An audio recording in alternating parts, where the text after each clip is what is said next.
and gentlemen, isang masigabong happy birthday to Luigi, alright? In 1, 2, 3, happy birthday, Luigi! 18 ka na. Blow the candle. You can make a wish and then blow your birthday cake.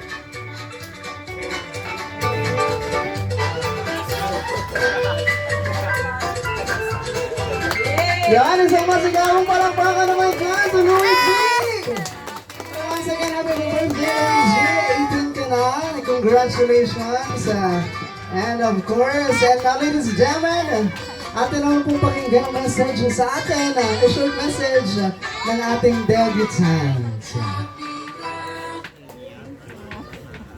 Good afternoon everyone. Thank you kita sa pag-agto sa birthday nga. Musadya ko nga abong tawo na nag-agto yung makara. Thank you sa pag-celebrate birthday na ako niya nga. God bless gid kinyo. Thank you. Very thank you gid sa tanan nga gifts ag sa rose bills. Thank you gid very much din lang. Thank you. Ag kunta nag-enjoy ka mo sa pag-agto na ako birthday. There you have it, ladies and gentlemen. Isang masigabong palakpakan ulit dyan sa our debutant at para sa ating mga sarili yon.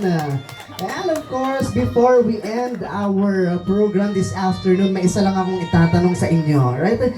Tayo ka muna yon. Nag-enjoy ba kayo ngayong hapon? Dito sa likod, nag-enjoy ba kayo ngayong celebration? At syempre dito din sa may gitna yan. Nag-enjoy ba kayo? Yan, once again, maraming salamat po sa lahat po ng nag-celebrate sa birthday ni Luigi ngayong araw. And thank you so much sa lahat po ng mga gifts, monetary, material, love and support. And of course, to the family, friends and relatives. Kay Mama Luisa, thank you so much for having